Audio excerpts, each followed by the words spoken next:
Hi guys, so today we are going to be playing Bloody Painter Dating Sim. It's a horror game based on the creepypasta Bloody Painter. So we're gonna check this out. Just for there is a content warning. The game is not suitable for children. Must be 13 years of age to play. Does contain scenes of violence. There's realistic gore, jump scares, starvation, realistic depictions of graphic violence, auditory gore, murder, death, dismemberment, graphic self-decapitation, and realistic severed heads. If any of this is going to bother you, please stop watching now. Otherwise, enjoy. So, here we go. You have been warned. So, in the game, players can easily die. Which means I'm probably going to be dead because I'm really bad at these games. But let's give it a shot.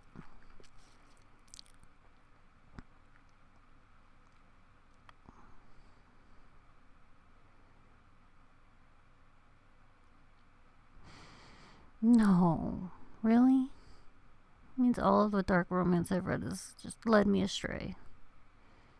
Okay.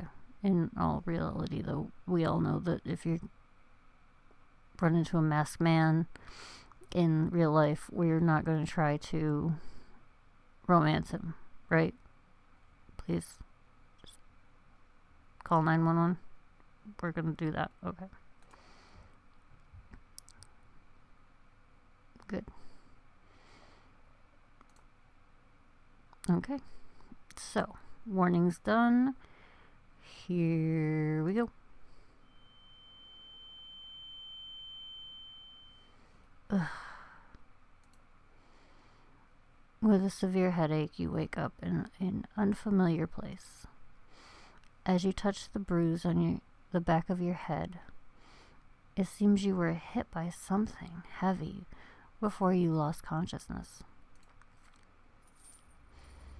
A heavy iron chain tied around your feet. Someone has trapped you here. You try to remember what happened before you lost consciousness, but you can't recall anything. Let's investigate the surroundings first. Okay.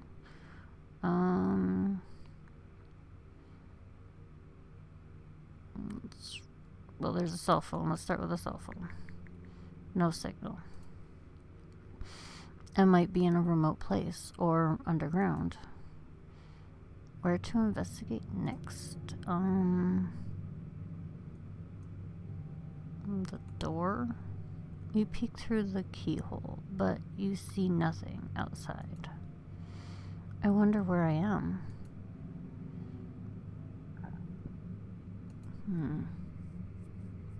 Okay, let's go with the wall. The room is surrounded by 4 walls without any windows. It's weirdly cleaned up and no ashes or sand can be seen. Looks like a prison built by a germaphobe.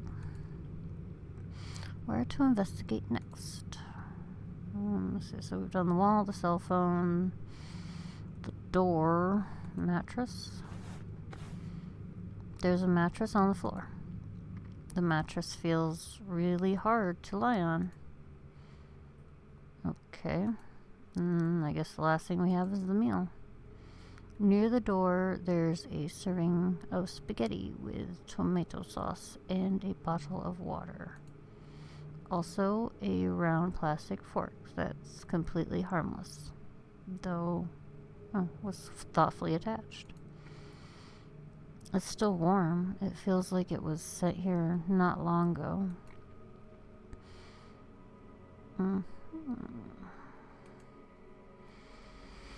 Well, there's nothing else, so let's end the investigation. Yes. What's the next move?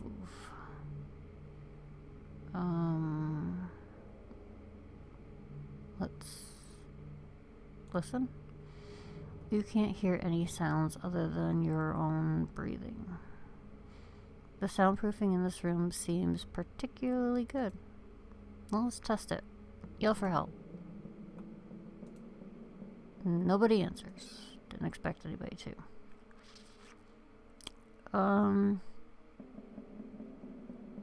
Should we... let's knock over the meal. Why not? Yes. You make the room messy and dirty with the food. I love how it's still in like a circle. It's like not all over. It's just like in a circle with splatters. Sorry. Let's go to sleep. I mean, I got nothing else going on. You lay on the bed. You try to sleep under this. You try to sleep under this condition. Maybe it's the fatigue caused by the nervousness, but you still fall asleep. And you open your eyes after hearing some noises. Oh. A tall man wearing a mask is squatting on the ground and looking at you with his head tilted. He looks extremely displeased. How can you tell? You notice the mop and bucket he brought with him. Who are you? Why did you abduct me? He starts to clean up, ignoring your questions. After a while, the dirty room became clean, and he doesn't forget to spray alcohol everywhere to disinfect when he's done. Day 2. Morning. The first day passed. You feel very hungry. There has been no food or water sent in here since yesterday. Yeah, I make bad choices in these games.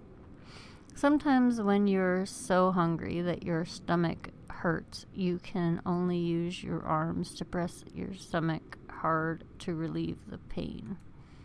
Day 3, night.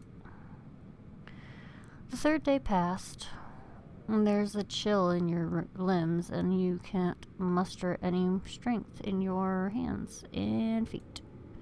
You need to replenish calories to maintain bodily functions, or else you'll faint. Day 7. A week passed. You're lying on the bed in a daze with only one breath left. In a trance, you hear the sounds of the heavy gates being opened one by one. And then there's footsteps getting closer to you. You feel that your body is in the air. It seems like someone has picked you up. You think it would be great if this is the police coming to rescue me. The possibility makes you fall asleep in peace. Yeah, I doubt it's the police. But you never wake up again. Wow. Dude. Okay, so that was bed ending 6-1. Messy is unacceptable. Yeah, I'm going to try that again.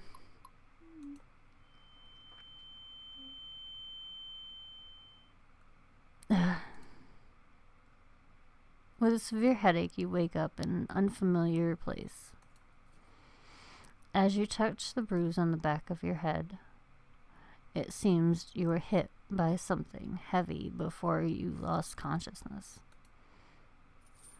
A heavy iron chain tied around your feet. Someone has trapped you here. You try to remember what happened before you lost consciousness, but you can't recall anything. Let's investigate the surroundings first. Well, we have a cell phone. No signal. I might be in a remote place or underground. Where to investigate next? Door. You peek through the keyhole, but you see nothing outside. I wonder where I am. Where to investigate next? Well, there is a room surrounded by 4 walls without any windows. It's weirdly cleaned up and no ashes or sand can be seen. Looks like a prison built by a germaphobe. Where to investigate next?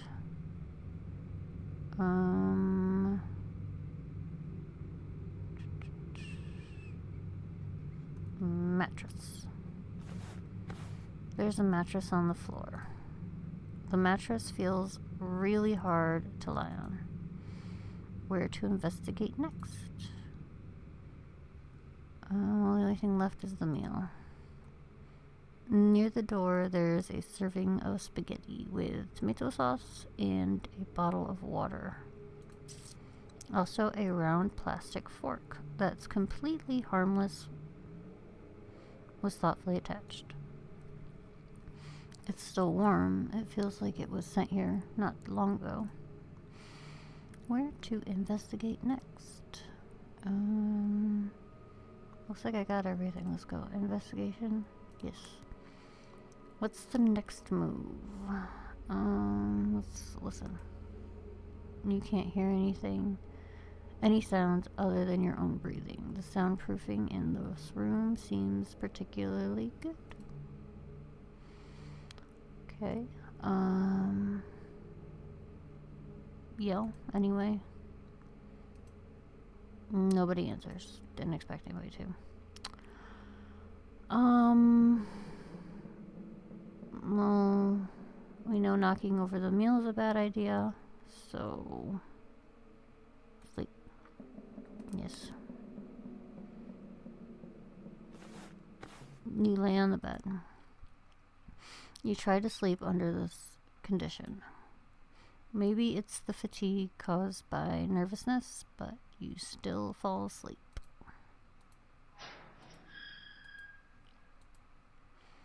You open your eyes after hearing some noises. Creepy guy.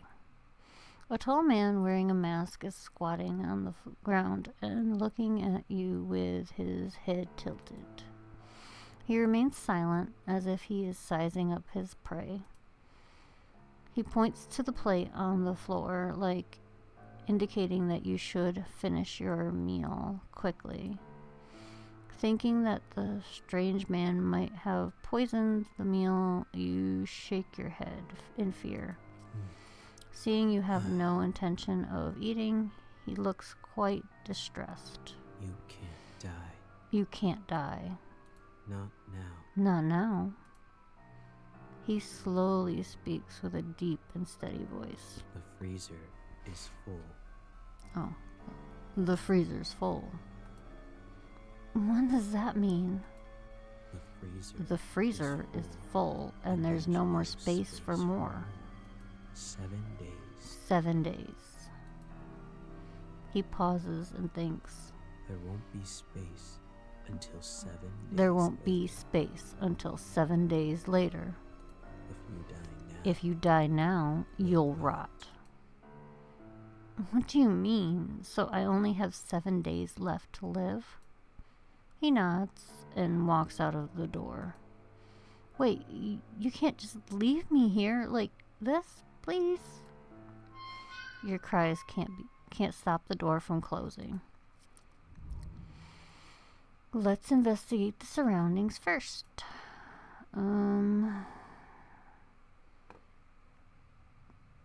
Let's just go with a meal.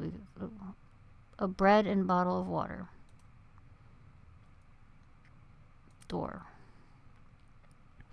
You peek outside from the keyhole.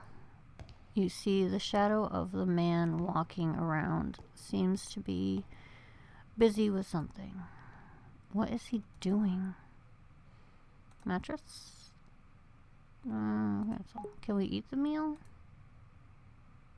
No, just sit there. Okay, fine. Mattress. Okay. Please try to improve your survival rate within 7 days. Key. Day 2. Morning. Let's investigate and look around. We got no food. No food. Empty plate, just water. Door. You check the keyhole. You seem to see something. You see that there's a vague figure at the end of the door. I'm gonna observe quietly. You sense something wrong and realize what that is after narrowing your eyes. That is an artwork made of human body, not a human being.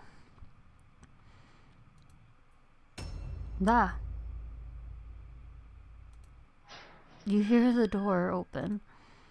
You slowly push the door, and there is no trace of the strange man. First, you go into a room with a large freezer, sink, and operating table. Then, you open another heavy door. You find yourself in a room full of glass display jars.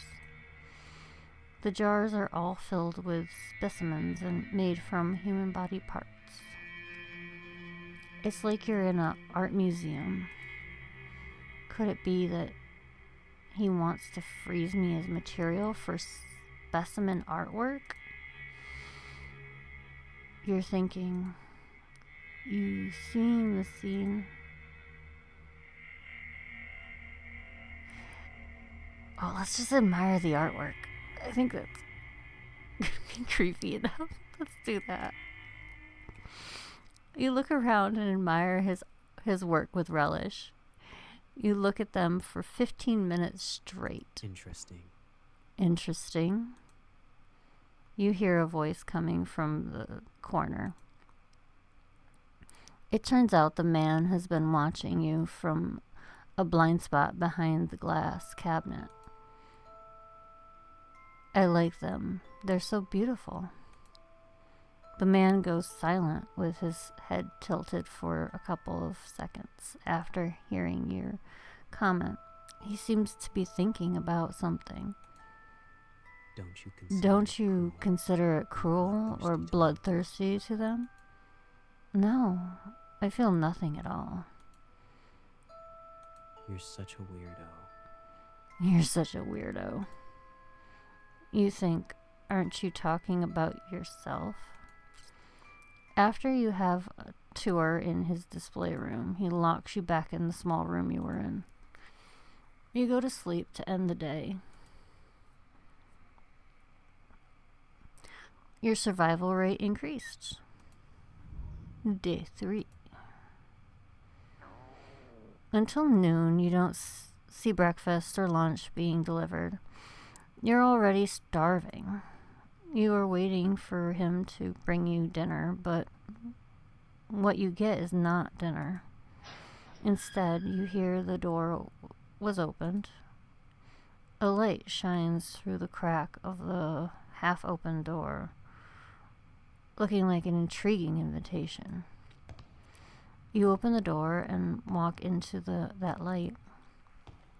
You first arrive at the room with the operating table outside of the door. But this time, the operating table is not empty. And there's a defrosting human corpse on it. The man pops out of somewhere. He unties the iron chains from your feet and hands the surgical knife in his hand to you. First. Where do you think the first cut should be? His voice tone sounds cold, like the kind of teacher who gives the student a hard question on purpose.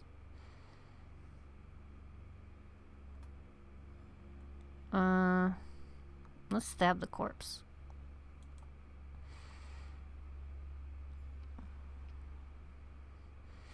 Maybe beautiful works always come with some sacrifices. Without hesitation, you stab the abdomen of the corpse with the knife. But due to lack of professionalism, the lines you cut are crooked and ugly, And this is when he gets close behind you, behind your back, and holds your hand.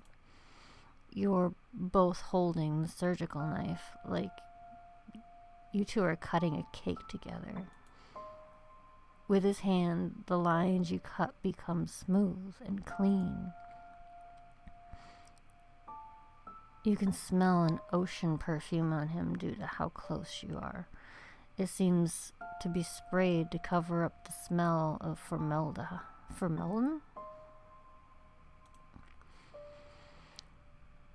You can feel his warmth on your back, but his fingers are a little cold. He's focusing on cutting the corpse, and your hand keeps moving under his lead. He could have killed you or ignored you, but he didn't.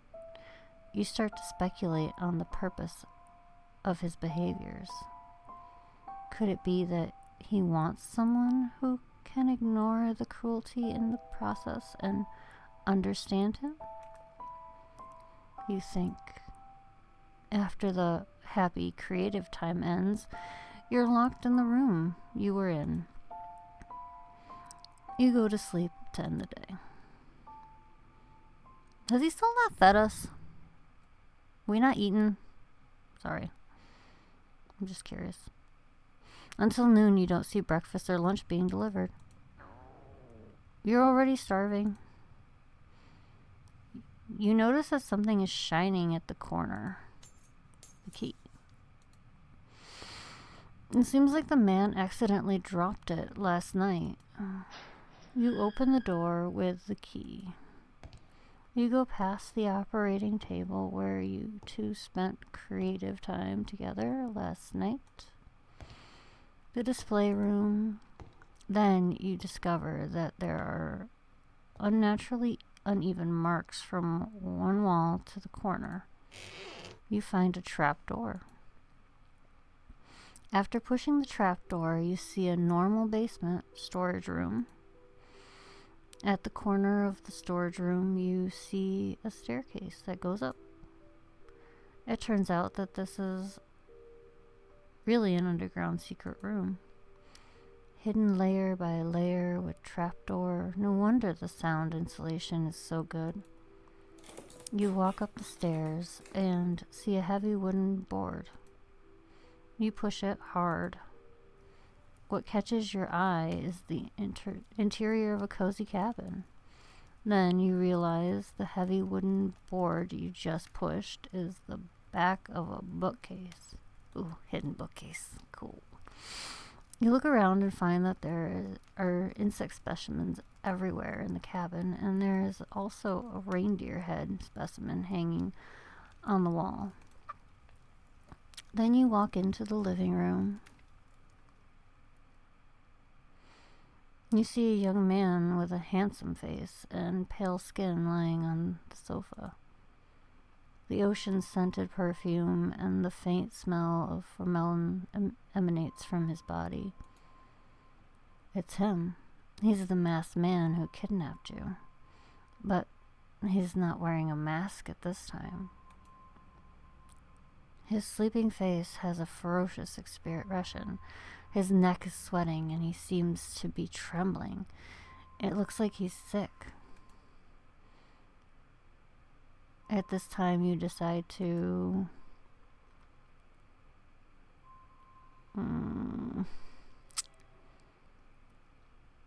I read too much dark romance. We're staying and taking care of him. You can't bear to leave him alone, so you reach out and touch his forehead. Whoa, so hot. You try to find something that can cool him down. Let's investigate. Kitchen. The kitchen is spotlessly clean. Well, we want to cool him down, so let's go to the fridge. There are some ice cubes in it. These can cool down his body temperature. Okay. Cabinet. We find some clean towels in the kitchen cabinet. I can soak a towel in the ice water and place it on the patient's forehead to cool him down. Okay.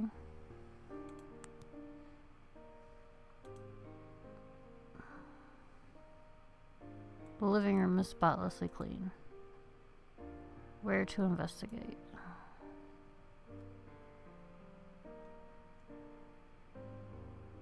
Wait, we just found it. Why can't we use it?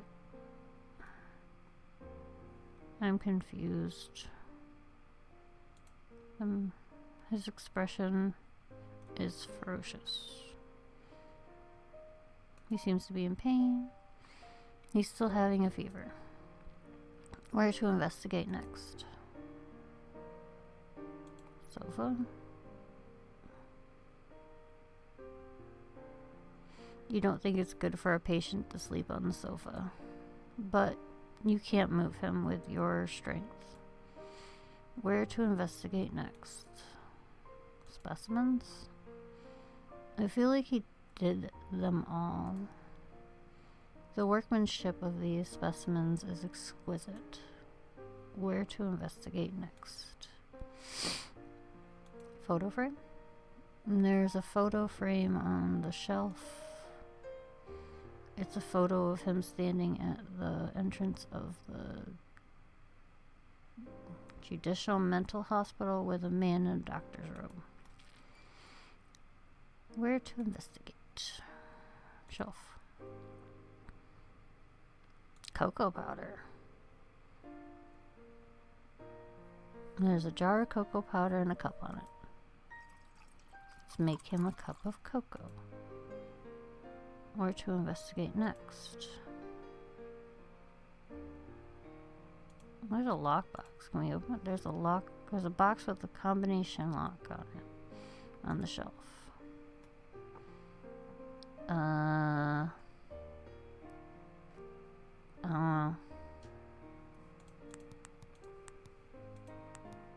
don't know. Okay. Oh, there's an exit box. Okay. Bookcase.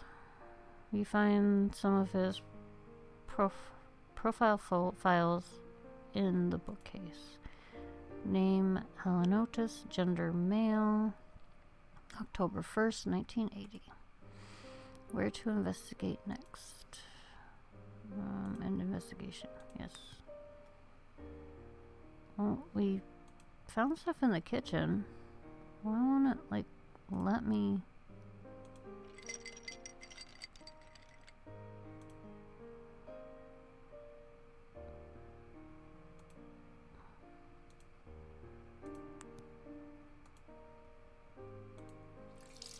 You return to the living room, wringing out the excess water from the towels soaked in ice water, and place it on his forehead. Okay. His fierce expression gradually softened. You once again notice his fair skin and long eyelashes and his slightly curly black hair. If you don't say he is a murderer, his sleeping face looks very harmless now. After a while, he wakes up to the scent of your brewing cocoa and sits up on the couch. He looks a little shocked.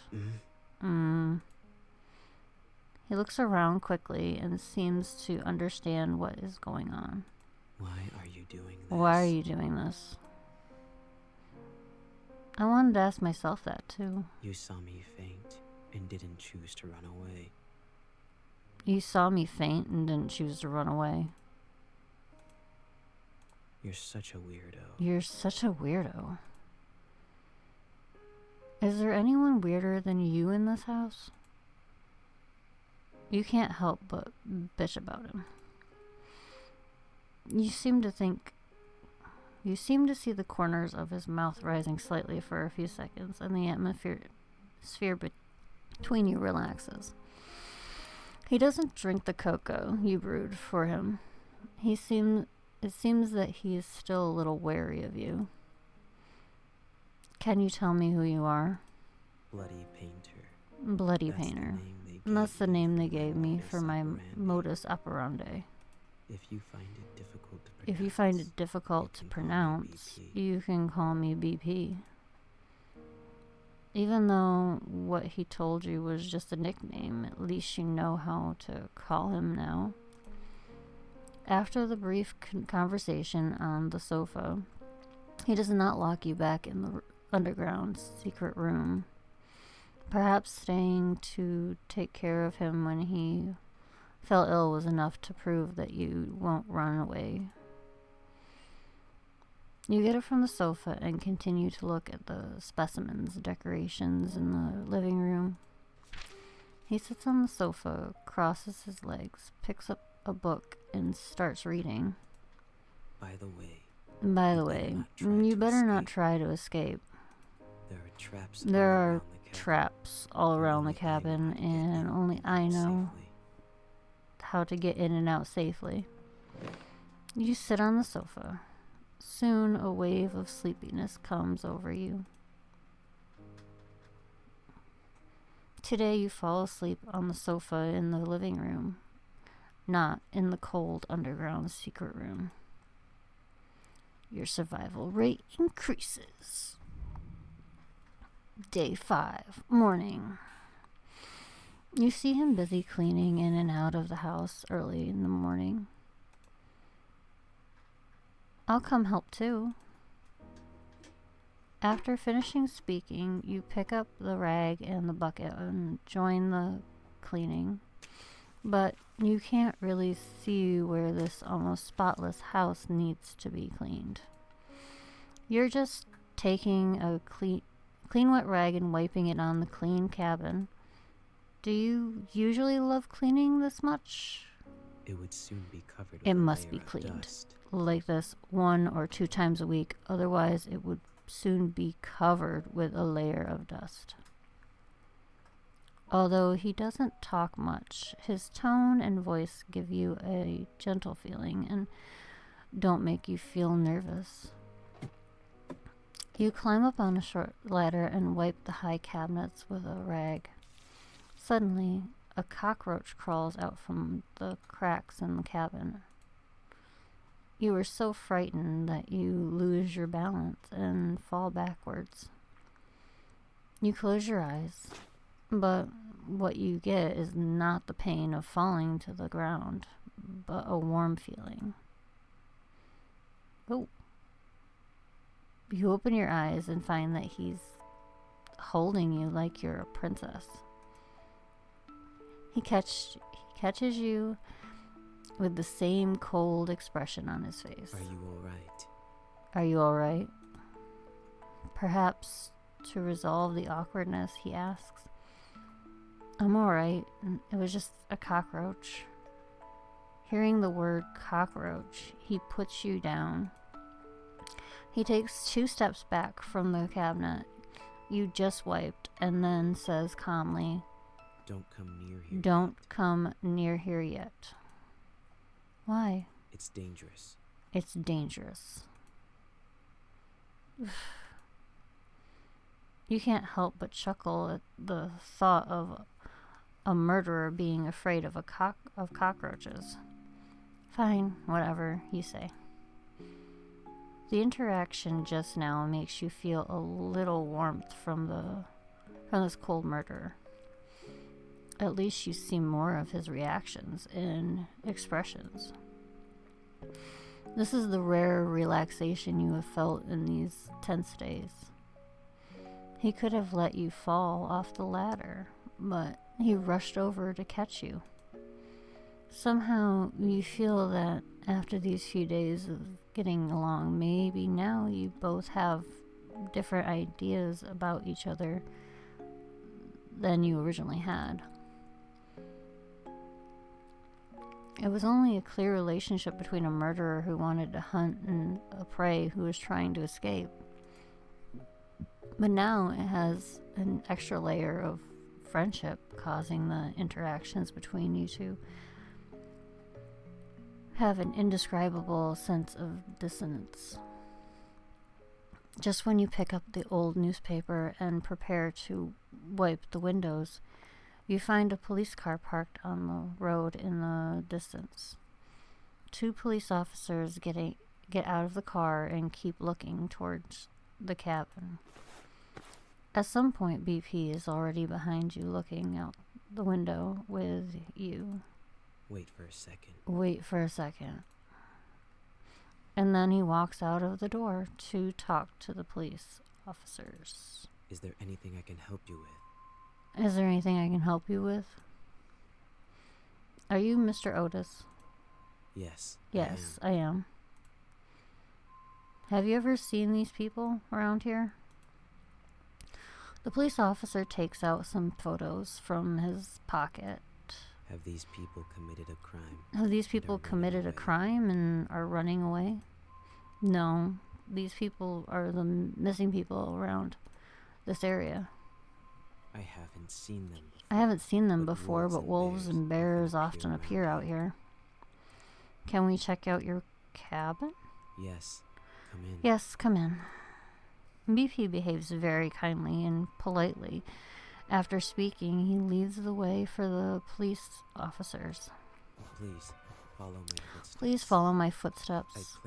I placed some traps near the cabin to protect against wild wolves and bears. You don't want to step on them. The police officers enter the house and see you. Hello, this is an old friend who came to visit me recently. You greet the police officers with a smile and a nod. At the same time, a police officer quickly looks through the missing person photos in his hand. Then he puts the photo back into his pocket. It seems that your disappearance has not been discovered by anyone yet. You stand next to the bookcase blocking the entrance to the secret room. After searching around, the police officers find nothing unusual and leave. His trust in you increases. Today, you still sleep on the couch in the living room instead of the cold basement. Half asleep, you hear the sound of someone approaching. When you notice the person seems to be very close to you, you pretend to be asleep and the person just looks at your sleeping face quietly. The man stretches out his hand and takes it back just as he's about to touch your hair. He turns around and leaves. Day 6. You see him busy in the kitchen for a while. Then breakfast is served in front of you. There's a piece of toast and just the right crispiness on a large round plate and a poached egg on top of it with some lettuce salad. The plating looks delicious. The drink is a cup of freshly brewed hot cocoa. The cutlery he gives you is still a round plastic fork with no offensive features. You sit at the dining table and start eating while he sits on the chair opposite to you and flips through a book. It's still snowing outside, and listening to the squeaking sound of the fireplace, the atmosphere in the cabin is particularly comfortable. As long as you ignore the fact that you're in the same room with the murderer who kidnapped you, everything's really relaxing. You look at him who is full of mysteries, and some questions arise in your mind. And you decide to... let's ask carefully. Can I ask you a question? What is it? What is it?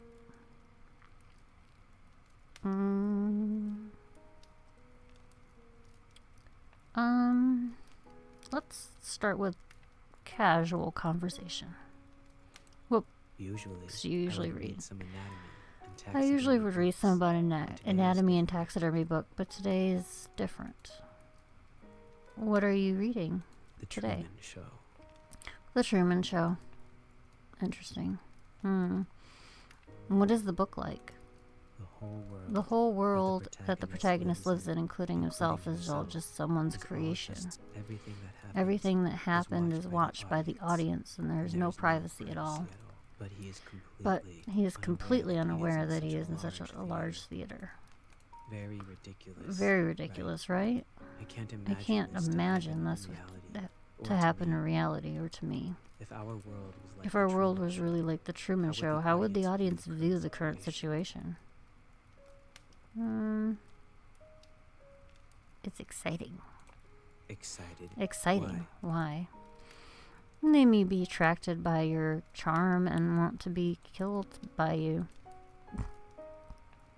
Incomprehensible. Incomprehensible. Sorry, guys. But What a bunch of weirdos with good taste. It's hard to tell from his poker face whether he's seriously boasting or joking.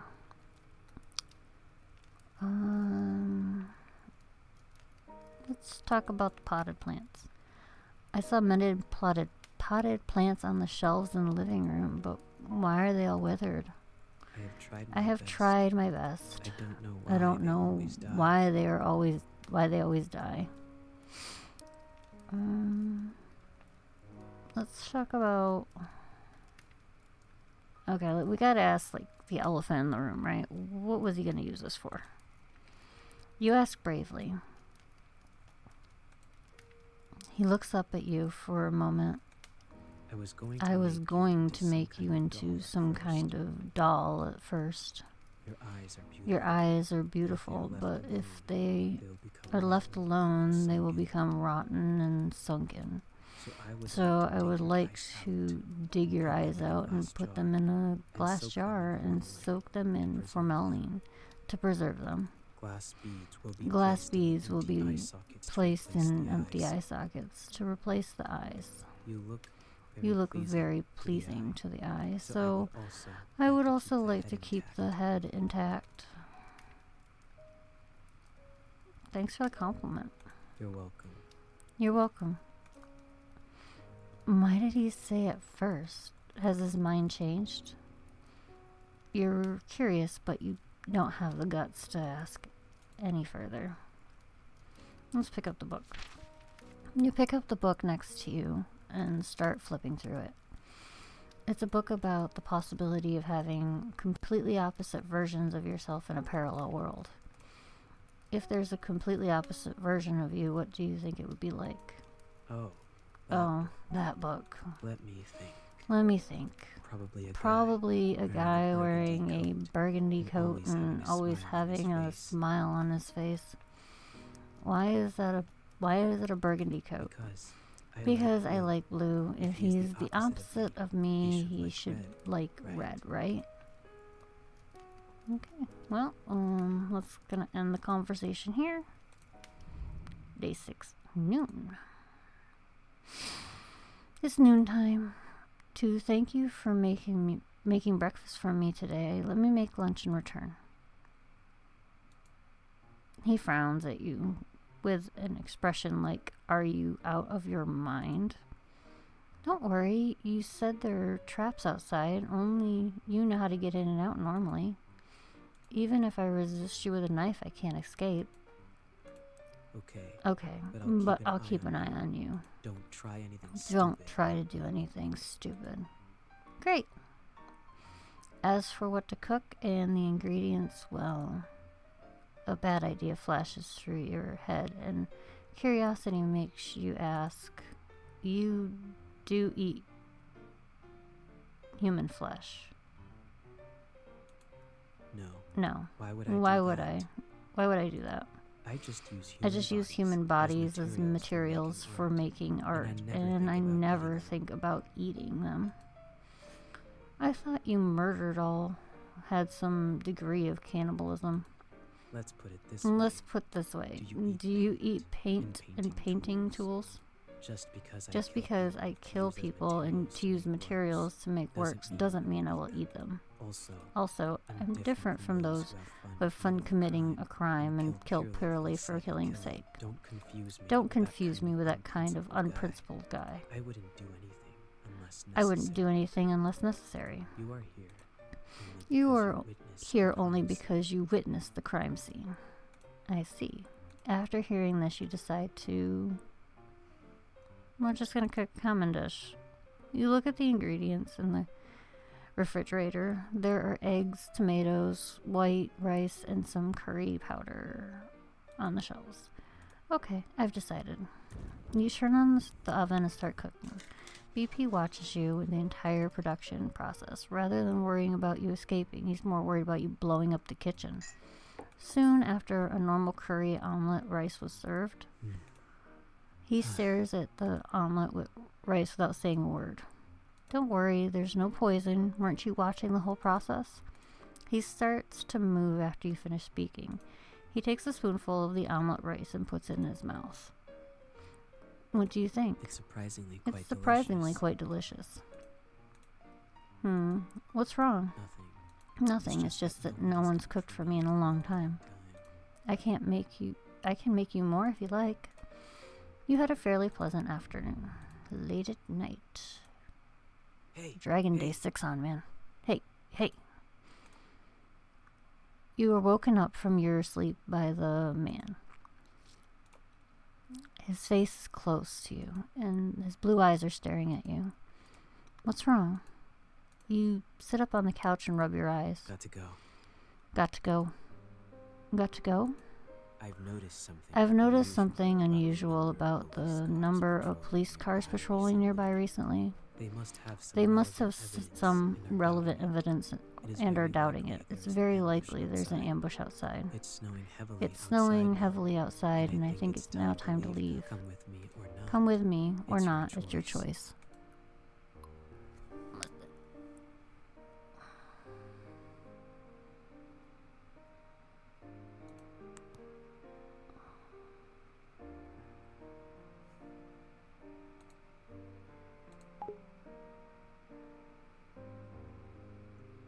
We're gonna go. What do you want me to do? I'm fine with both choices, but I need you to look me in the eyes and tell me what do you prefer me to do? You stare at his eyes. I prefer. He hesitates to speak and looks away, looking at like he's thinking about something. Oh, we're holding his hand. Your behavior makes him a little panicked, and he doesn't seem to be good in this kind of situation. You notice that his ears are flushed, and this unexpected reaction makes you want to tease him a little. What do you prefer me to do? I prefer... After a moment of silence, he speaks slowly. That you come with me. He tries hard to look you in the eyes and speaks his thoughts. We'll set off early tomorrow morning. Date 7.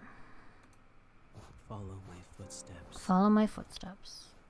You follow the shoe prints he leaves on the snow and finally succeed in avoiding the many traps around the cabin. Just as you were walking through the forest, you hear movement behind you. Freeze. In the snowstorm, several policemen who are lying in ambush chase after you. You ignore them and keep running forward. Bang, bang. Gunshot shoots across the sky, and you feel pain in your left calf. You're shot. He turns to look at you as he's considering whether to leave you. Run, you yell at him, but he approaches you. And he holds you in his arms. You feel a warmth on your forehead. Oh, he kisses your forehead. You feel the time freeze at this moment. The kiss is almost like a goodbye. Then he leaves you and runs forward, disappearing into the heavy snow. You were later taken back to the police office for questioning. You say throughout the process that you were a victim. On that note, you're not lying. You don't really reveal any unnecessary details, since there is no relevant evidence to prove that you are an accomplice. The police can only release you after a long period of interrogation. After that, 2 years passed. Now you live in a cheap little apartment. You live an ordinary life after what happened 2 years ago never happened. Today is Halloween, and every household nearby has put some thought into making decorations, but for you, it's just another day at work. When you return to your apartment after getting off work in the evening, the strange thing is that as soon as you open the door, you feel a gust of wind. You remember that you closed the window before going out. Just when you are about to close the window, you find a gift left by someone on the table next to the windowsill, a red rose. You don't know why, but you have a feeling that BP has been here. Every Halloween after that, you receive a rose at your residence, like a once-a-year greeting. Although he says nothing, the rose seems to tell you everything. Although you have certain similarities, you are two people from different worlds after all. Perhaps living in your own life is the best outcome for both of you. Aw, it's a good ending for two different worlds. Alright, so that was Bloody Painter Dating Sim. We died, and then we got a good ending. So, yeah. I'm glad I pushed through, because otherwise wouldn't have gotten that one. I really like that second one. So, I hope you enjoyed it. I'll leave the link in the descriptions, and see you on the next one. Bye-bye.